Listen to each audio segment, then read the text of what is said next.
passagem tua, Vitor, em algumas entrevistas, né, no Encontros, lá em Buenos Aires, Encontro no Estúdio, que cita essa imagem, né, de estar no Rio tomando mate, né, no Rio de Janeiro, aquela coisa tropical, e não sei se é a palavra certa, um deslocamento ou uma sensação de não pertencimento. E aí tu volta pro berço, tu volta pro útero, né, pra Pelotas. Isso Tu te lembra desse período, assim? Me lembro muito. E eu gostei muito de viver no Rio, assim. Foi muito bom, foi muito importante para a gente ter ido para lá, para mim, para Ana também, minha mulher. Para nós foi maravilhoso.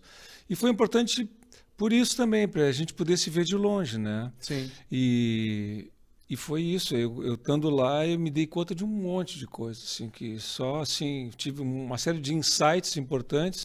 Que eu cheguei nessa história, na expressão estética do frio, justamente nesse momento que tu está falando, né? Foi isso, foi uma sensação de estranhamento, assim, que eu só poderia ter lá mesmo, então... É pertencimento, né? Mesmo a palavra, ou estou exagerando, assim?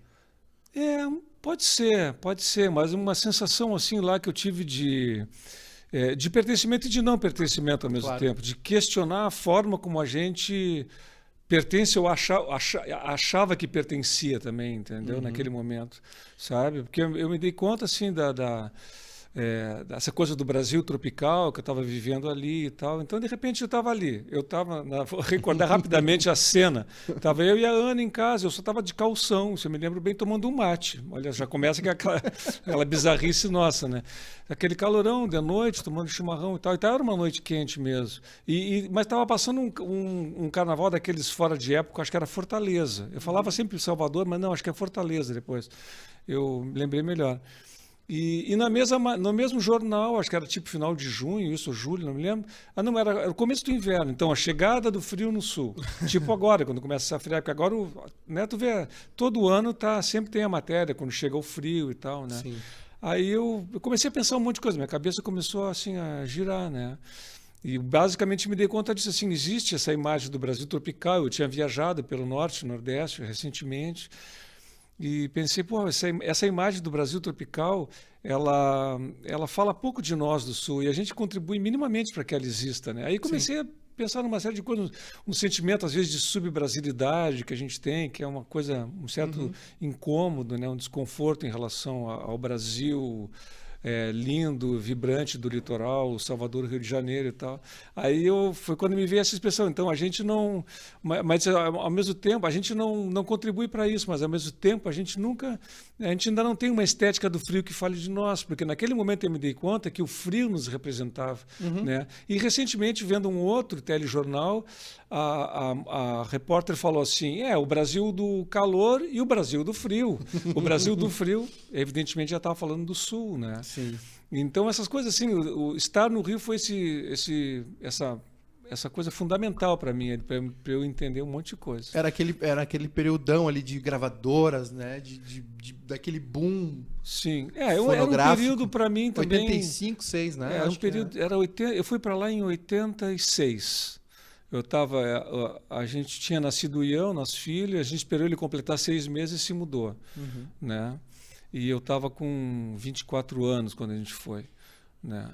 E foi no final de 87, por aí, que me veio essa história de estética do frio e tal, que eu comecei a pensar essas coisas, né? E era um período estranho, porque eu tinha toda uma bagagem, como eu comecei muito cedo, muito garoto, assim, tive um início muito precoce, né? O primeiro disco, 18 anos, eu com 24 anos, essa idade, eu já tinha 3 LPs gravados. Já tinha uma carreira formada. Tinha gravado com um monte de gente, ainda era um cara desconhecido e tal, né? Até hoje eu não sou uma pessoa muito conhecida, mas eu já tinha construído mais ou menos esse meu estilo. Já estava despontando para o fracasso, como se diz, né?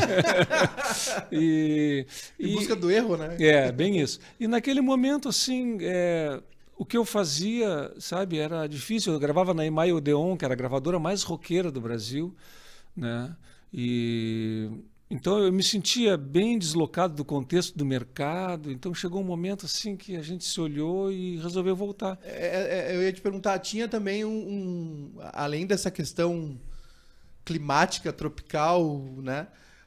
geográfica, acho que tinha também uma questão mercadológica mesmo, né? De repente... Porque hoje eu vejo, e não quer dizer que seja uma coisa melhor ou pior, mas eu vejo que tu é um cara que faz poucas concessões, né? Sim. Talvez sim. a maior concessão que tenha feito é vir nesse programa chifrinho aqui, né? Falar com mas assim, tu é um cara que hoje faz... hoje não, mas na tua carreira fez pouquíssimas concessões com a tua obra, com a tua arte. Eu acho que isso deve ter impactado de eu uma acho que forma também, todo né? artista, todo mundo, essa coisa da concessão é relativa, porque não chega às vezes a ser concessões, entendeu? Tu vai te adequando ao contexto, vai fazendo coisas, né? Por exemplo, o tango, eu falo que eu não estava inserido no contexto roqueiro, mas o tango era um disco bastante roqueiro também, porque tem muito da intenção da época. estética, né? Eu sempre absorvi muito o que está se fazendo à minha volta, entendeu? De vez em quando eu flerto com uma coisa ou com outra, eu vou também, eu não sou uma figura assim isolada, que tem um monte de ideia na cabeça, embora eu seja isolado e tenha um monte de ideia na cabeça, mas, sabe, eu também estou muito atento ao que está rolando. Não quer dizer que seja assim. uma regra, né? Claro, eu sou muito, muito ligado em tudo, assim. Bom, a gente tem agora tocando blues, né?